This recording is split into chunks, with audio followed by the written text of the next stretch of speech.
Thank you very much. Good afternoon to everybody, and it's a real pleasure to welcome you here at the agency for this workshop, targeting companies in the veterinary field.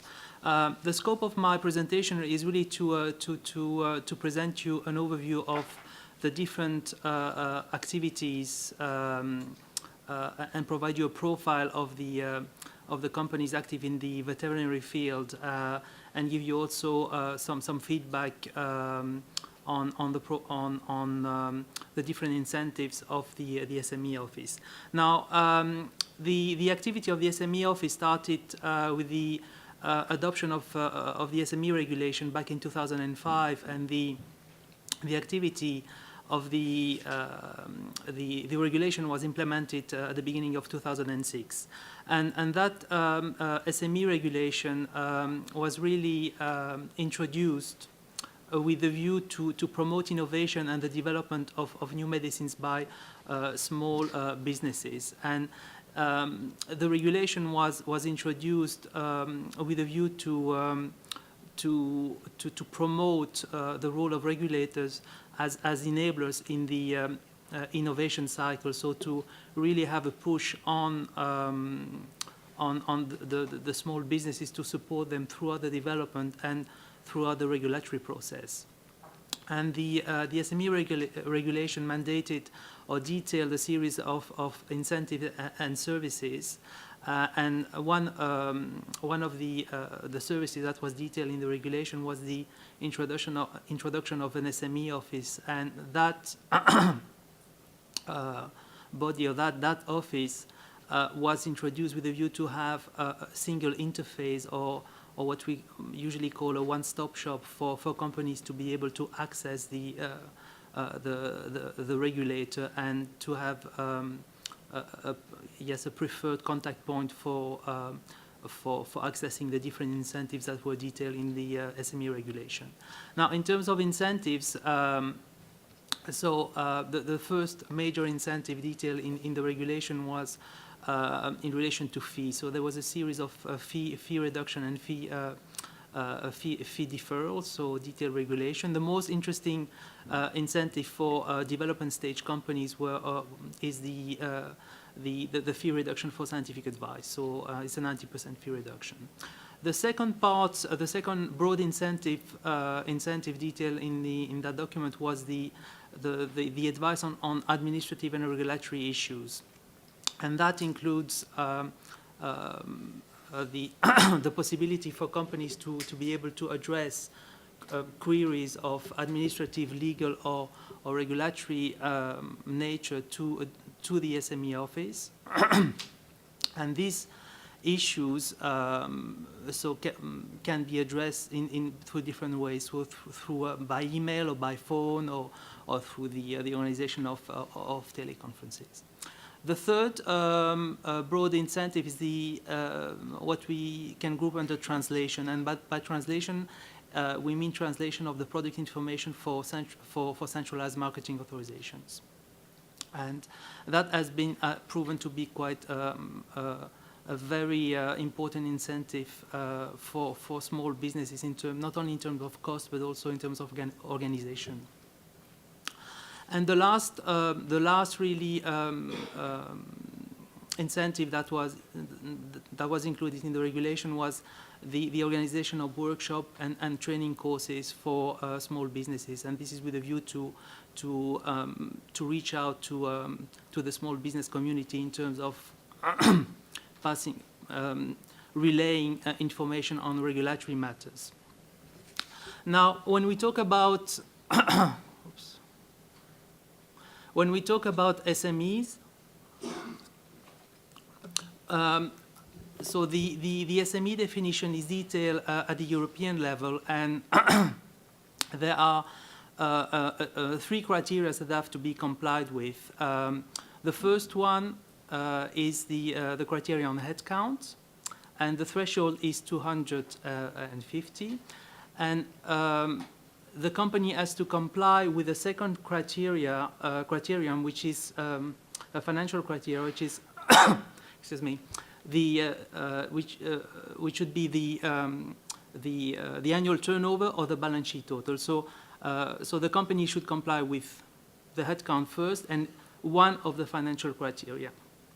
So the limit on the turnover is 50 million, and on the balance sheet total, it's 43 million. Now, we have established a process for qualifying SMEs.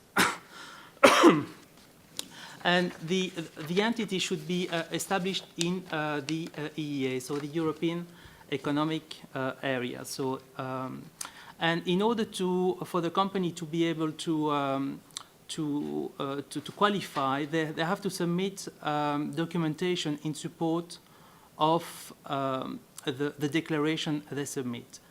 And the documentation they have to submit is usually the annual accounts of the company or the annual report.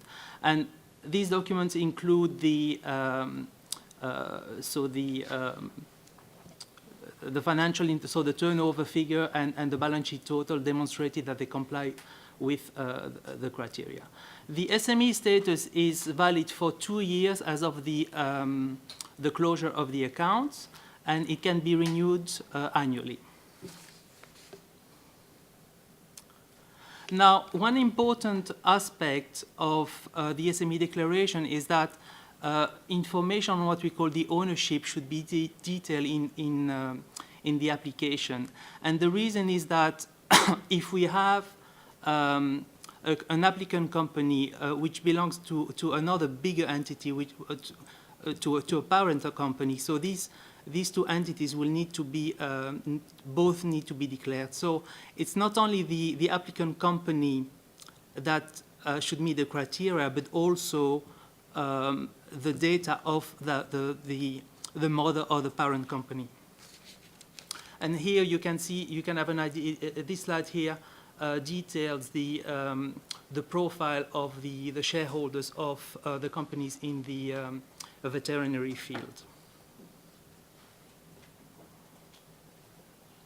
Now, this slide here gives you a profile of the different categories of companies. So autonomous, linked partner, and linked and partner enterprises. And this, again, is to reflect that when an application is made to the agency by a company to receive SME qualification, so the information on the ownership is very important, because this determines on this impacts on how the headcount figures and the financial figures are added up depending on the ownership that the company has in other entities.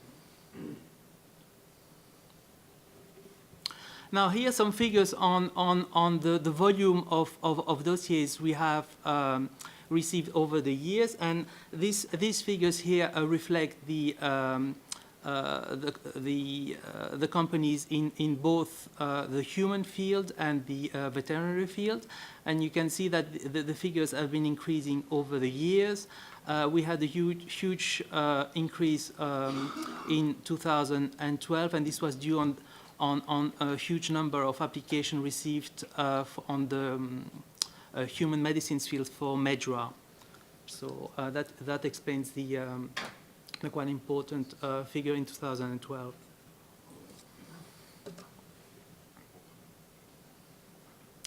Now, in terms of the process for SME qualification, the process itself has evolved. It has been simplified over the years, and at the moment, so the company has to submit a declaration to the agency detailing the ownership information, together with documentation supporting the declaration, so annual report or annual accounts. And the process takes about 2 weeks, so for review, and we have a system of a risk-based approach for reviewing these dossiers, depending on some criteria we have set up to have a priority approach. Now, the renewals process, so has been also simplified in view of the volume we had over the years. So most of the renewals are automated now, and we're limiting the review to those files where the thresholds are reached. So, for example, we are getting close to the threshold of 250. So we review those files. The assignment is confirmed by email to the companies, and in next year we probably are going to simplify further again the SME qualification process and the renewal process. Now here in the next couple of slides, some figures on the number of companies we have in our database. So we have over 1,200 companies which have active SME status. Now, if we look, this is for all companies, so in the human and veterinary field. We have 126, so about 10% active in the veterinary field, and also combined ones, so on both covering human and veterinary. So in terms of sizes, 39% are micro, so that means less than 10 staff. 32% small size, so less than 50, and 29%, so this is between 50 and 250. Now, for the vet companies, the headcount is on average 43, the turnover 8.5 million euros, and the balance sheet 14 million euros. Looking at the number of newly created entities, so we have 34 companies which were newly created since 2009, just to give you an idea how many have been newly registered. And this data is available on the EMEA website in the SME public registry for consultation. Here, this slide is to give you an idea of the spread by member state. So the highest countries represented are France, Germany, and the UK. And after there's a wider spread. Here also is to give you an idea of what type of products what type of companies we are talking about when we refer about SMEs. So about 80% working in the biopharmaceutical, so in the medicinal product field, and about 16% in the medical device and technology field. And also the two bottom pie charts there is to give you an idea of what stage these companies are. So are they more development stage companies, or are they more established with products authorized? So, and it's quite interesting to see the different spread there. Now, this is also having a look at the profile of products that the companies have in their pipeline. So most of the companies who are developing medicinal products, that is logical. But we also have about 20% vaccines and 7% on the diagnostic side. The spread for chemicals and biologicals, so we have 40%, 39% biological products, and most of them are into development and marketing of chemical entities. And on this slide here, you will see also reflecting the stage of development of these companies. So, and you can see if you combine the R&D stage, the pharmaceutical development stage, and the preclinical stage, that most of the pie chart is showing that these companies are more onto the development stage of the maturity profile of the product. So it is quite interesting to note that. And one also interesting fact that we can draw is we asked the companies to express or to detail what was the strategy in terms of licensing. So do they want to keep the products in-house, develop the full products in-house, or do they want to out-license or in-license products in their pipeline? And most of them are want to really to develop their products in-house and keep it up to the marketing and post-authorization. So it's always interesting to know this information. Now, in terms of support, again, it's here to wrap up some figures. So in terms of regulatory assistance, we've provided about about 70 direct regulatory assistance by the SME office. In addition, queries are often addressed directly to the veterinary department here, so that figure is probably higher than that. Scientific advice, I'm going to present you some figures later on, marketing authorization and translation.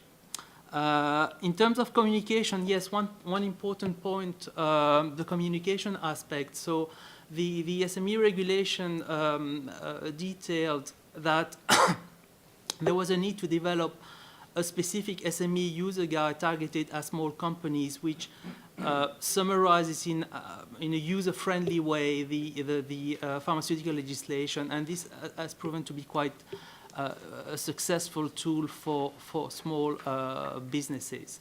What we also do is try to reach out and relay information on regulatory matters through newsletters or informing companies about public consultations or organizing workshops. Usually there's one workshop per year.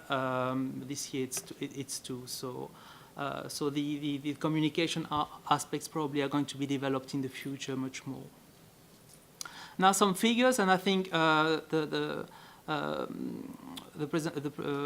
presentation will be made later on scientific advice to give you an idea, what are we talking about? And you can see over the years that the proportion of scientific advice by SMEs has increased over the years, and I think it's quite important to know that the uptake has been significant. Oops.